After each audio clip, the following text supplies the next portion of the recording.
teachers and let's talk kids. So, somebody once said, be the person that you would love to have been around when you were 15 or 16. And that one saying just exploded my brain. Because when I was 16, 17, 15, 14, I didn't have a clue about how the world worked or what was possible. And I didn't come from a rich family. I didn't come from an affluent background and didn't know what was possible. It would have been so nice to have somebody actually just step in and just say, but this is what the world's about and this is what is possible. And I didn't have that. So I thought, well, let me give back to schools by actually going in and speaking to the kids. So here's the thing. The school talks that I do, whenever I speak to the kids, is absolutely free. We might ask for a donation to some charity because sometimes schools don't take us seriously and they just cancel last minute, and we've booked the time and the place. We've maybe even cancelled a full paying keynote to be with the kids, and then the school just willy-nilly cancels. But more importantly, we actually want to speak to the teachers. Why? Because I believe that the teachers have lost their Mr. Keating. Now, if you haven't seen Dead Poet Society, you've got to watch the movie. And Mr. Keating is that man who just wants to take children and show them what is possible in the world. And he just wants people to literally live in their own minds outside of the confines that get put on us in the schooling system. And listen, the schooling system needs to have confines because let's face it, you've got hundreds and hundreds of kids. There's got to be discipline. There's got to be systems. But I think what has happened is a lot of teachers have lost their mojo. A lot of teachers, because they started out all bushy-eyed and wanted to change the world and make a difference, and then they were hit by parents and kids who didn't want to learn and be there, and they were the authorities, and then they were hit by the faculty. And what happens is we tend to lose our mojo, and the new year, some people have been doing it so long, they literally are just waiting for retirement. So what I want to do is just go into the teachers and say, what you do is important. You literally can change people's lives and you can help shape the leaders of our future. And I go in and I give a talk. It's very similar to the chinking talk that I actually do. But we try and look at school and try and make it a fun place, especially for the kids.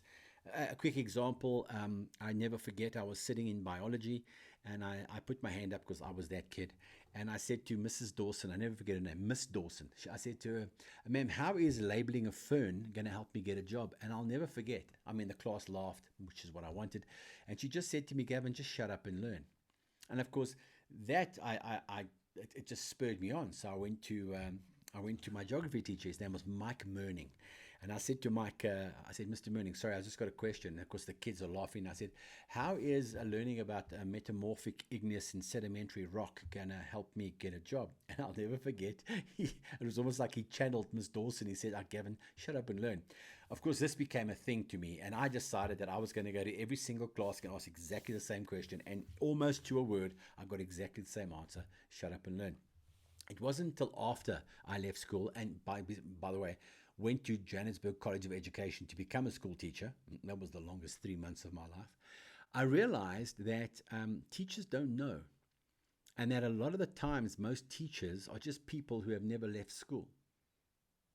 I mean, if you think about it, they went to school and then they went to high school and then they went to university, which is a school, and then they went back to school to teach school. And when someone looks at them and says, how is labeling a fern going to help me get a job? How is metamorphic igneous and sedimentary rock going to help me get a job? A teacher who was exposed to someone like myself or was exposed themselves to the world would perhaps have given this answer. And this is what I speak to the kids about. I say, let me ask you a question.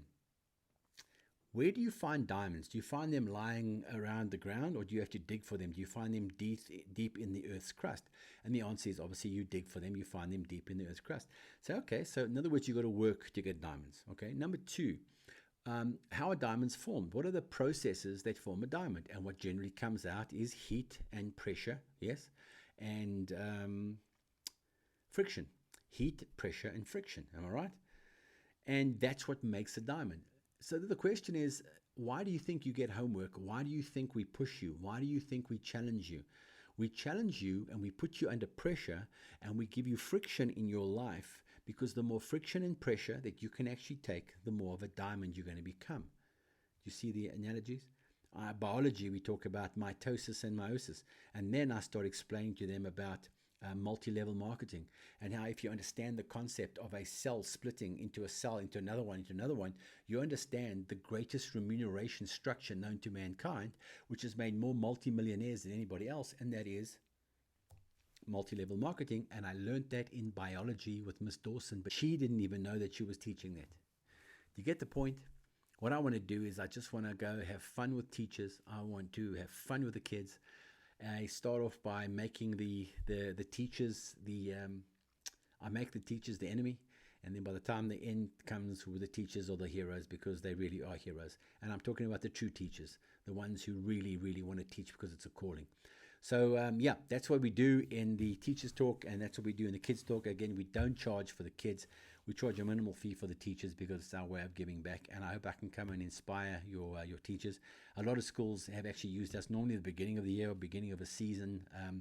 They call us in just to give a little bit of a light-hearted, deep presentation. So that's the school talks. And if you want to sponsor one, if you're a corporate and you want to sponsor me, let us know. We'll go speak at your kid's school or a kid's school, okay?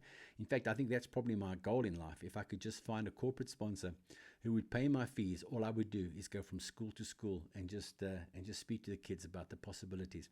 So, hey, that's it. Those are my school talks. Hope you use us, and I hope I see you soon.